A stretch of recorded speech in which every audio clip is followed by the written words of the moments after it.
So thank you for everybody who's joined us up to now. We're going to wait just a few minutes as people join, but if you can hear me, go ahead and just drop a note in the chat box so that we can make sure that all the technology is good and we'll get ready to start soon.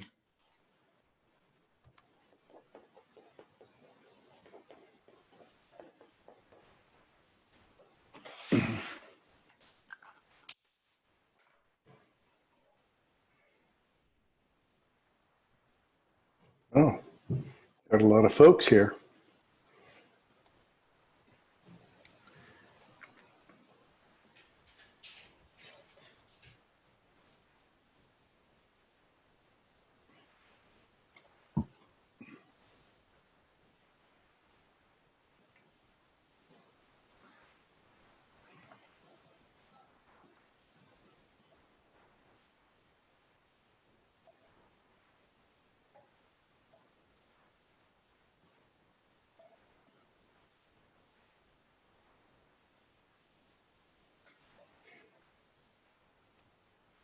Now I have cousins in Bayview, Colorado. Anybody from Bayview out there? Yeah, if you wouldn't mind, in addition to letting us know if you can hear us or not, if you can drop in where you're joining us from, we always like to see that. So Pueblo, Alamosa, Whitefield. No Bayview, Durango. Denver, Fort Garland, Aurora.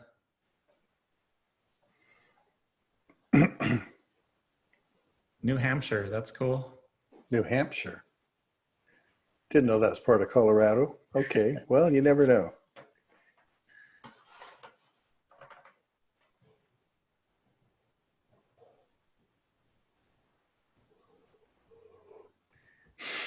Feels like it. Okay. Oh, Alaska.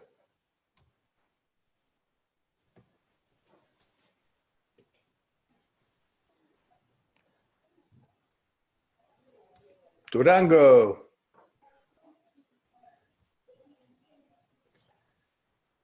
All right, well, we'll go ahead and get started. Again, thank you for everyone for joining us. Good evening. My name is Eric Carpia. I'm with History Colorado, and I'm here this evening with Zach Workowich, also from History Colorado, and tonight's guest, Dr. David Hayes-Bautista. Tonight's event is part of our Borderlands of Southern Colorado project at History Colorado, in collaboration with 3 of our Southern Colorado museums through History Colorado: El Pueblo History Museum, Fort Garland Museum and Cultural Center, and Trinidad History Museum. I'd like to thank, before we start, the Sangre de Cristo National Heritage Area, as always, for their generous support of our Borderlands online lecture series. As you know, tonight's program is offered on a purely donation basis, so we invite you to support this initiative by contributing to our Borderlands project at coloradogives.org. No contribution is too big or too small, and all of your support helps us to continue projects like these into the future. We'd also like to thank all of you tuning in, whether this is your first event or whether you've attended them all. I know we've got some people who've been joining us every week on a regular basis. When this current health crisis hit, it caused the cancellation or postponement of many of our events across our museums. We created this online series as a way to stay connected with you in our communities in Trinidad and the San Luis Valley and in Pueblo and throughout Colorado. And the response has really been tremendous. We've been really blown away by all of your support. A couple of years ago, I had a chance to meet Dr. Hayes-Bautista when I was a fellow with the Latino Leadership Institute. And I know we've got several LLI fellows and alumni. Just want to put a quick shout out to those of you from LLI who are joining us. I know you've got a strong connection to Dr. Hayes-Bautista, so thanks for supporting his work. It is then, though, at that point that I met him, that I immediately knew that we needed to bring him to Southern Colorado. And while he's not here in person, he's joining us from his home in Los Angeles. We think this is the next best thing. So at this time, it is my pleasure to introduce Dr. David Hayes-Bautista. He's the professor of public health, or a professor of public health and medicine, and the director of the Center for Latino Health and Culture at the School of Medicine in UCLA. At the end of his presentation, he'll take questions from the audience, so feel free to type your questions in the chat box at any time, and we'll try to get through as many of those as we can. With that, Dr. Hayes-Bautista, we're glad to have you with us this evening. Thanks for joining us. Thank you. Thank you. It's a pleasure to be here. And I just want to share my screen to get going. All right. Now, I am not a millennial. Can everybody see that okay? It says El Cinco de Mayo, an American tradition. Are we good? People can see it? More. Okay. If you can see this, we are good.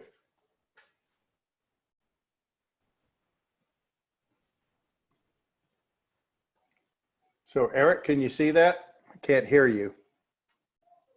Can you hear me? I can. I'm sorry, I'm on mute. So I can't see the screen. Okay, let me try it right now. I just want to make sure that I don't want to talk for 20 minutes and not be connected. Okay, can you see that? Okay. Yes, sir. All right. So I want to talk a little bit about Cinco de Mayo, but I just want to share just some personal history here. Particularly nowadays, sometimes Latinos don't always feel welcome in America. Okay, now how do I move ahead? Here we go. So I just want to share a little bit of my experience growing up in the American West. So I'm here in California, and all my life, ever since I can remember, I've been asked questions when people meet me for the first time. So the first thing I get asked, people look at me and they say, "Oh, so where are you from?" So I say, "Well, you know, we're here from California." "Really? Where were you born?" "Oh, I was born here in Los Angeles. Isn't that part of California?" "Really? So where's your family from?" Arizona, New Mexico, Texas." So finally I get, "So what are you?" Now, my parents, they went through the big depression in the 1930s and all of that. And they knew that I have three sisters, they knew that we were going to get asked that question. So they prepared us. They had sort of the talk with us when we were little. They said, when you're asked, "What are you?" here is what you're supposed to say. So when I was asked, "So what are you?" I would say, "Oh, I'm an American." "No, you're not." "Really?" "No, I'm an American." "Nah, you're a Mexican." "But I was born here." "But you're a Mexican." "But my parents were born here." "Ah, you're a Mexican." And all my life I grew up being told I'm not American. I was Mexican. Well, I'm not alone. A lot of people have got that. In fact, what's interesting, here is a case. You would think this is an American success story. Here we have Gonzalo Curiel, who was born in Chicago, of all places, got his degrees from Indiana University. He was an attorney. He was a judge in the United States District Court. And one day, about 5 years ago, he was assigned a case involving a potentially fraudulent educational institution. And suddenly, he was not able to judge. Why? Because he was a Mexican. He couldn't possibly be fair.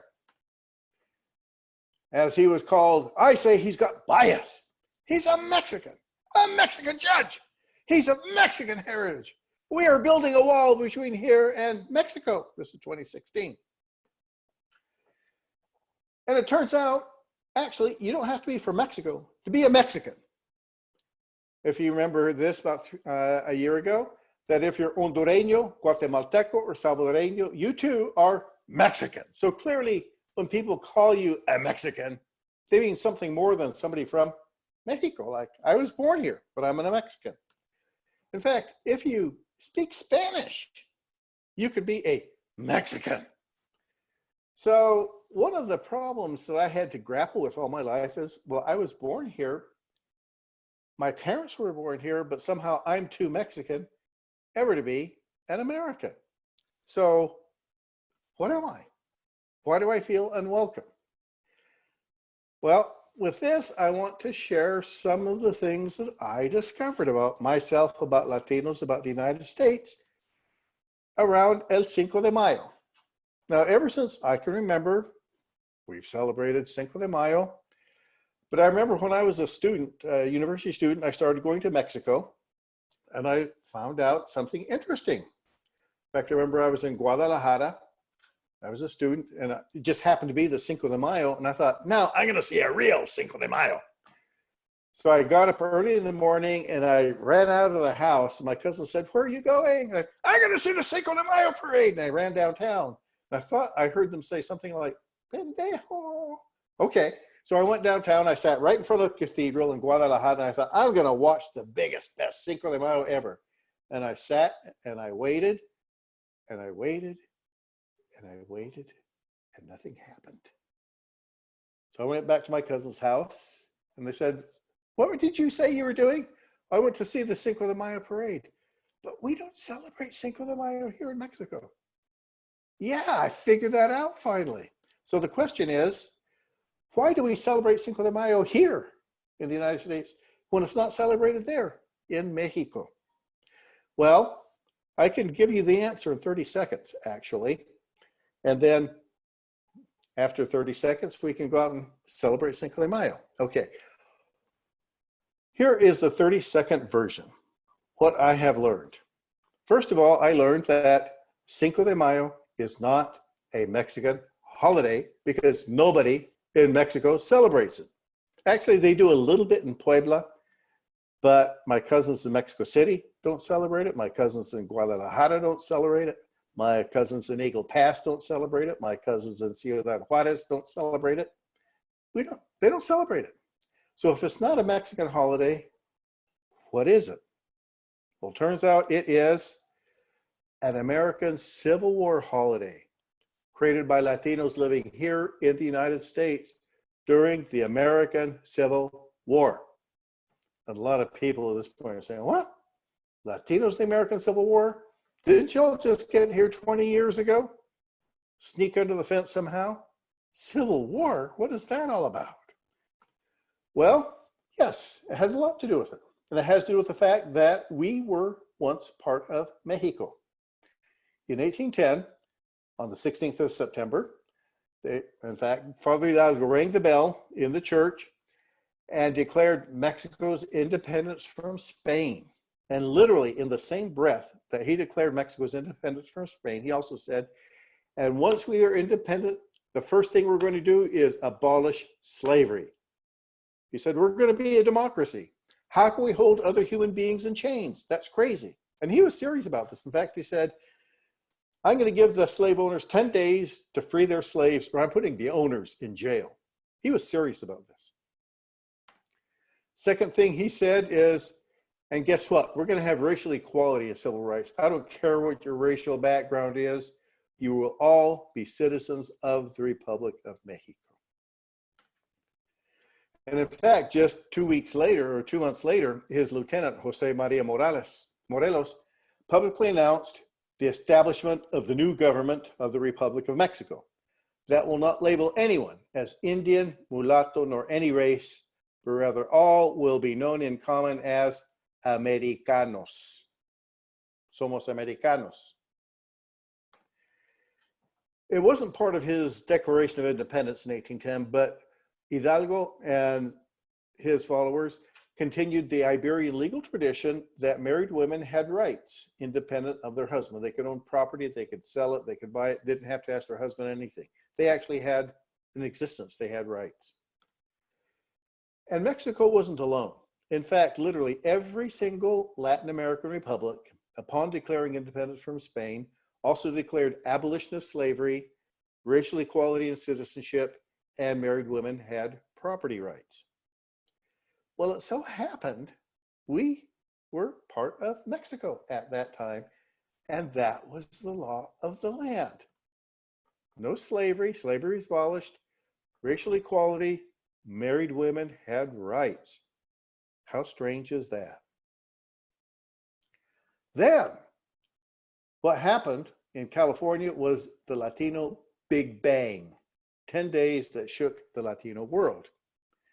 Within the space of 10 days, the world literally turned upside down. First of all, on January 24th, 1848, gold was discovered in California. Then, and Latinos knew about it, by the way, and there were Latinos in the California gold rush. Then, just 10 days later, on February 2nd, 1848, the Treaty at Guadalupe Hidalgo enters in force, and suddenly, kaboom, we stop being part of Mexico. We are now part of the United States. 10 days, it all took for that to happen. The problem was that the US had a different constitution that allowed slavery. It denied citizenship to non-whites. Only white men could be citizens, and married women had no rights. In fact, they didn't even exist. Once a woman married, she suffered what was called legal death. She didn't exist as a legal entity. Her husband would make all decisions for them. So this big bang immediately had political effects because we're now part of the United States, but the United States Constitution is very different. So the following year, a bunch of Latinos went to the California Constitutional Convention in 1849 and said, we're going to help you write this here Constitución del Estado de California. Yes, we helped to write the California Constitution, and California came in as a bilingual state. And the Constitution clearly said, all laws, decrees, regulations, and provisions which from their nature require publication shall be published in English and Spanish. In California and many other states, including Colorado, Spanish is not a foreign language. It is how we came into the United States. Secondly, Latinos said, we abolished slavery in 1810. We're not going to allow it now. And the California Constitution came in. California came in as a free state. In fact, that upset the balance of the Missouri Compromise. States are supposed to come in and match pairs, one free, one slave. There was no slave state that came along with California. That upset the balance. It led to the Civil War. Also, the California Constitution allowed non-whites to become citizens. And here we have a photograph of Governor Pio Pico, the last Mexican governor, clearly Afro-Mexican. He was a citizen. He voted until his death in 1894. And Latinos insisted that married women had legal rights apart from their husband, and that was part of the Constitution. And here, just 6 years later, in 1856, Petra Videla de Rubio took out this announcement that none of her children, none of my children, have the right or authority to sell grapes from my vineyards because yo sola soy dueña absoluta de esa propiedad. I alone am the absolute owner of this property. Not her husband, not she and her husband, she was. Now, if she had been in Pennsylvania, she would have had to go to hubby and say, oh, hubby, please tell my kids, don't sell my grapes. This is part of Mexico. She had rights. She was the owner, and she could do that. The second part of the Big Bang was the population effects, the discovery of gold. Now, I was raised up in the gold country, and I never heard about Latino miners. I heard about 49ers that trekked across the plains. I heard about 49ers that sailed around the Horn. Nobody ever told me about Spanish-speaking miners. So I used to think, they didn't care about gold. They cared about it. They knew about it. And here are just some depictions of gold nuggets from California in Spanish. Oh my God, they knew about it.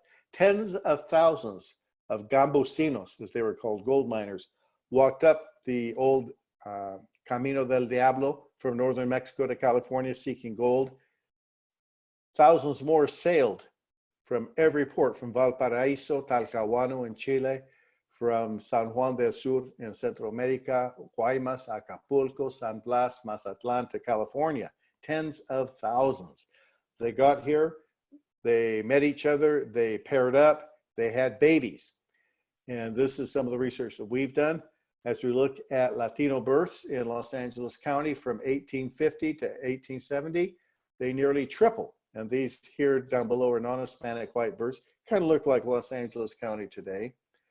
But the babies that were being born after 1850 were different from their parents. They were equivalent of a second generation, the children of immigrants, although many of them, their parents didn't immigrate. They had been born here, they'd lived here for a century, but suddenly it felt like being immigrants. So here is a young tyke, Reginaldo Francisco del Valle, who was born here in Los Angeles, 1854. Unlike his parents, he was a citizen from birth, and he grew up, he was bilingual, he was bicultural, and by the way, in 1881, he set up the institution that became UCLA. That's a whole nother story. So what did it mean to be bilingual and bicultural Latino during the California Gold Rush? Well, for example, bicultural. Here we have an article from Los Angeles, 1856, about the 16th of September, Mexican Independence Day. They still continue to celebrate Mexican independence, which they had been doing since 1822. Bicultural, we also celebrate El 4 de Julio, 4th of July. So we get like 2 Independence Days for the price of 1. In fact, this very newspaper was published in Spanish. Here we have September 17th, 1859, 3 years later. And you turn the page and the next page is in English. So it's a bilingual newspaper, bilingual, bicultural. And one of the things that just really bothered the heck out of Latinos during this period was the US policy towards slavery and race.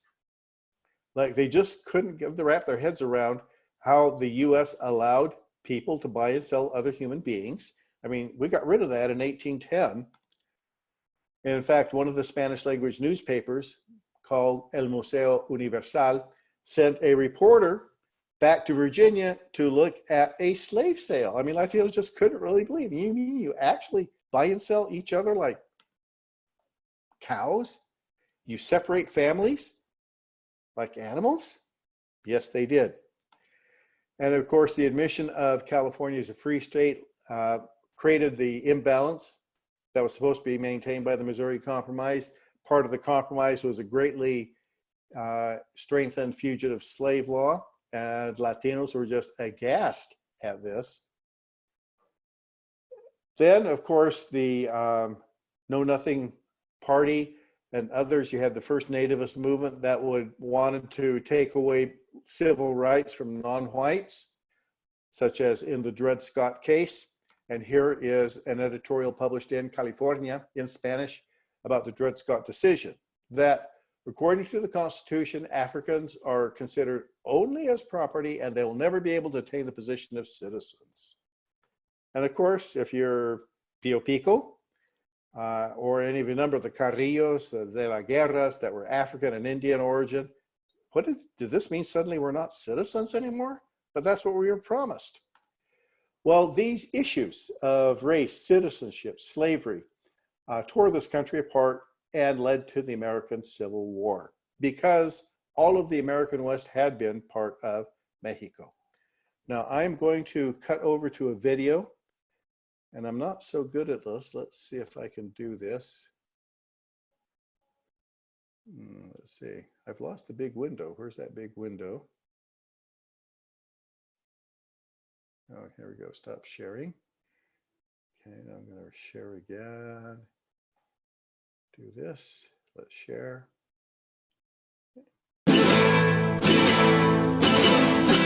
Cinco de Mayo is the most popular Latino celebration in the United States. Every year, millions of people celebrate it in venues ranging from small grammar school dances to large commercial fiestas. Yet, in Mexico, the Cinco de Mayo is not widely celebrated as it is in the U.S. So the question is, why is the Cinco de Mayo so widely celebrated in the U.S. when it is not in Mexico?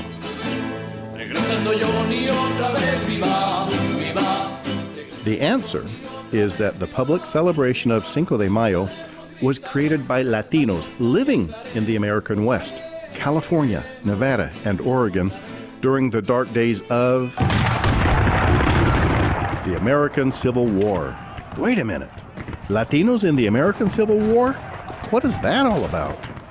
During the American Civil War, many Spanish language newspapers were published in California. In Los Angeles, El Amigo del Pueblo, and for example in San Francisco, El Eco del Pacífico. We can read these Spanish language newspapers today, and we can hear Latino voices speaking to us from 150 years ago.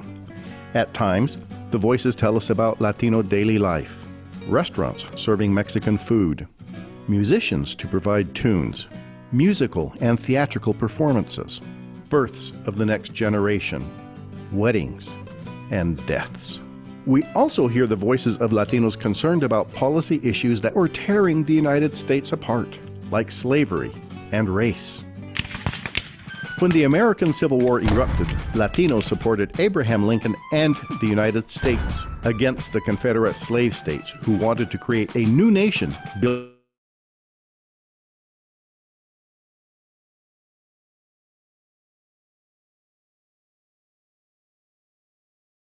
United States cavalry.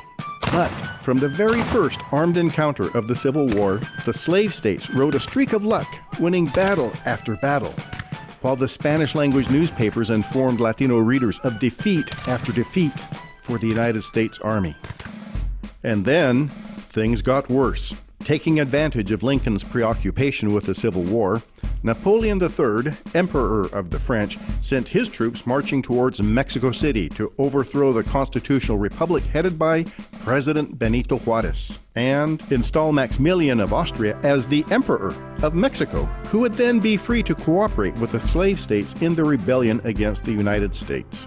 But the French troops were stopped dead at the Battle of Puebla, fought on Cinco de Mayo of 1862, and could not reach Mexico City to create a slave state friend south of the border.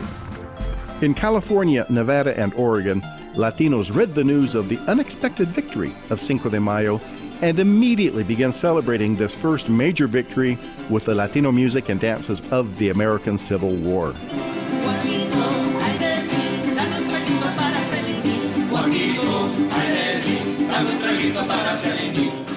And you will notice they did not use mariachi music, for the simple reason that mariachis had not yet been invented. And they did not have dancing adelitas, as those were to be the symbols of the 20th century Mexican Revolution. Every Cinco de Mayo during the Civil War, Latinos in the American West would gather in great crowds to hear speeches. On this great day of Cinco de Mayo, we remember the power of hope, the power of the people to overcome great odds. And we remember, we've won in the past, and we will win again. They would march in huge parades. Today, we band together to join our brothers and sisters in the fight. Speakers would remind Latinos that they were struggling against both the slave states and their potential ally, the Emperor of the French, Napoleon III. We unite to raise money, people, and any other resources we can spare for Mexico's fight for independence. After the parades and speeches, Latinos gathered in meeting halls and in private houses to renew their energies to stop the slave states and the French in Mexico, using the music and steps they were familiar with.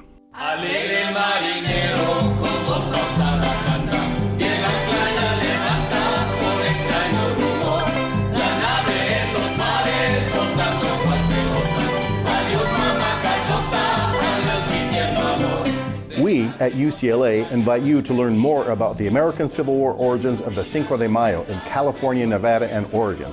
We invite you to read about the Declaration of Independence in Spanish, Lincoln's Emancipation Proclamation freeing the slaves in the rebelling states, the shocking assassination of Abraham Lincoln, and the final surrender of the slave states without their slaves.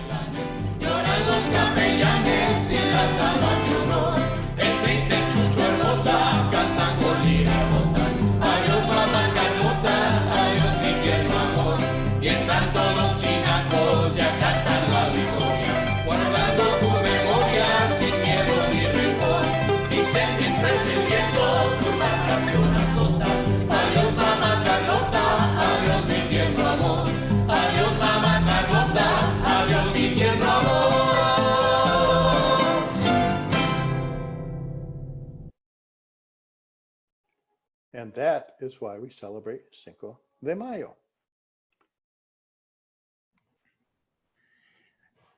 Hey, thank you, Dr. Hayes-Bautista. I just want to put a call out for questions. If anyone has any questions for Dr. Bautista while he's here, we may only have about 10 minutes worth of questions. It's our understanding that we're having some Zoom issues this evening. So we want to make sure that if you've got questions that you can get them in here. Or comments, or thoughts, or reactions. Let's ask for comments, reactions. How do you feel? How does this history make you feel?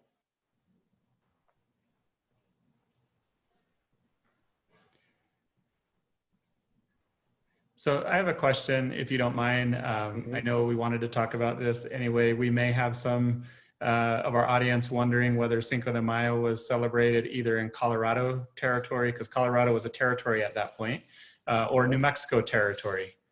Well, in fact, we don't know, but I am almost positive it was. We just have got to do the research. So let me just share something with you all, but that makes me feel that. And I'll have to say, I think it's a project that somebody out there maybe could pick up and figure out. Okay, here's why I think about Cinco de Mayo in Colorado and New Mexico. One of the clues I had was Captain Rafael Chacon, who was part of the New Mexico Cavalry during the American Civil War. He was born in Santa Fe, and in 1840, he describes going to a Mexican Independence Day in Santa Fe, New Mexico. In 1844, he was sent to military school from New Mexico into Chihuahua. And he went to a school set up in this old church, former church of Loreto, where Miguel Hidalgo was assassinated. He was shot here. So clearly they would have talked about it. And while he was in Chihuahua, he went to Mexican Independence Day celebrations as recently as 1844. Then the Big Bang came along, the US invades Mexico. So Rafael Chacon returned to New Mexico. He stood beside his father, Don Albino Chacon, and actually fought the United States troop during the Taos Revolt. And during that period, he was still a cadet. The image that kept coming through his mind was the image of the Niños Héroes, who had tried to save the Mexican flag at the final battle at Chapultepec in Mexico City. So clearly he knew his American history and his Mexican history. The American Civil War broke out and he signed up. His commanding officers were Lieutenant Colonel Manuel Chavez, Lieutenant Colonel Francisco Chavez, Colonel Nicolas Pino, and Captain Julian Espinosa. He had riding beneath him Luciano País, Antonio Domingo Maestas, Antonio Manzanares, and others. They were involved in the Battle of Valverde Pass, that were where the Latino contribution has been minimized by U.S. military historians. But read Rafael Chacon's history, Latinos won the war. Later on, the French threatened New Mexico. They actually, part of the reason why they don't celebrate Cinco de Mayo in Mexico is the French came back the next year. Then they took Puebla. They went to Mexico City. They occupied Mexico. And in fact, they were chasing Juarez all the way up to El Paso del Norte, and the French occupied Chihuahua under Brincourt. Brincourt was just across the line from New Mexico. But Chacon very much realized that Lincoln and Juarez were defending democracy. In fact, about 40 years later, when Chacon was writing his memoir, somewhere between 1895 and 1995, he reiterated his experience of the American Civil War, that the South, under the protection of the pro-slavery party, wanted to separate in order to form the Confederate States of America. He was aware, clearly all the soldiers that rode with him were aware of the issues of the Civil War. I have to believe they knew about Cinco de Mayo. And I have to believe they were celebrating even during the American Civil War. We just need to dig in and do the history. But I think that is a great project. A few years later, in 1891, in Las Vegas, Nuevo Mexico, they were celebrating the Cinco de Mayo. Here we have 1891, the Hispanic American Casino gave an elegant dance in its saloon on the evening of the glorious Cinco de Mayo. Here in Santa Fe in 1895, the date of the anniversary of one of the greatest accomplishments written in the Gold Book of Mexican Glories. This is 30 years later. I am absolutely convinced they had been celebrating it during the American Civil War. This is the Gaceta de Santa Fe. It's going to be out there. It's just lying not too far buried. This history of Cinco de Mayo in Colorado and New Mexico will be written. And hopefully one of you listening to this will write it. With that, I'll turn it back to you, Eric. It's a long answer to a short question, but you know me, that's the way I tend to be. No, that's a great answer, and hopefully someone can pick that up here. We had a question from Shelley. She asked why schools might have difficulty teaching Cinco de Mayo, but I know that you do a lot of work with schools and with youth to keep this history alive. Can you talk about what you're doing in your community to celebrate Cinco de Mayo? Well, it's something we all can do. Actually, we put together a teacher's guide. We call it Cinco de Mayo in a box. And I've sent some to some people in Colorado so that if you wanted to celebrate the real Cinco de Mayo, we have all the materials in a box. We have posters. We have the music of the time. We have information. We have a teacher's guide. And we have the link to this video that I shared with you. It is part of American history, but the history of Latinos in the United States is our history. And we were part of it. And we are on the side of Abraham Lincoln. We wanted to preserve the Union. We opposed slavery. We had all the right values because we had been part of Mexico that abolished slavery, declared racial equality, declared women's rights back in 1810. So yes, if you want to order our Cinco de Mayo in a box, or whatever else, just contact me, please. We'd love to share it. And so a few people have chimed in asking how they can get that. Do they just reach out to you directly? Yes, yes. Can we share? I have my, well, Eric, you know how to get in touch with me. Can you just forward everybody that you want to get some of this material, contact Eric, he'll contact me and we will get it to you. And what we can do is in the follow-up email that we send out to our participants, we can include that information as well. So. Yes. It's part of our history, so why not? We've been celebrating it, we just didn't know why, but now we know why. It's because we were here during the American Civil War. Yeah. And can you talk a little bit about your book as well? Maybe what does the book include? I imagine there's a lot more in the book than you were able to cover this evening with us. Well, there's more and there's less, yes. I wrote this book so that it would come out in 2012 in time for the 150th Cinco de Mayo, the Battle of Puebla. And part of it, I have family history, and every family has its stories. And one of the stories I'd heard since I was a kid was that my great-great-grandfather fought at the Battle of Puebla. And I have never been able to verify that, by the way. I even went back when I was writing this book, went to the family town. It was founded in 1238. It's still there 800 years later. And everybody told me the exact same story, but nobody could give me any proof. So I thought, well, he was a military person. Clearly there must be a military record. Oh no, he's part of the civiles armados, like local militia. So it's a family story. But we celebrated when I was an undergraduate at Berkeley. We had the Third World Strike to establish Chicano studies.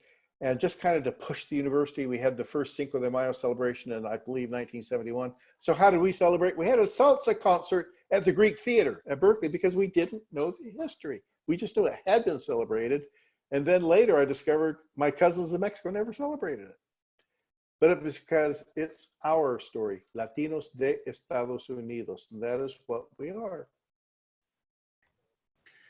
Well, thank you so much for your time this evening. Hopefully we can get you down to Southern Colorado at some point. We'd love to have you visit. Love to do it.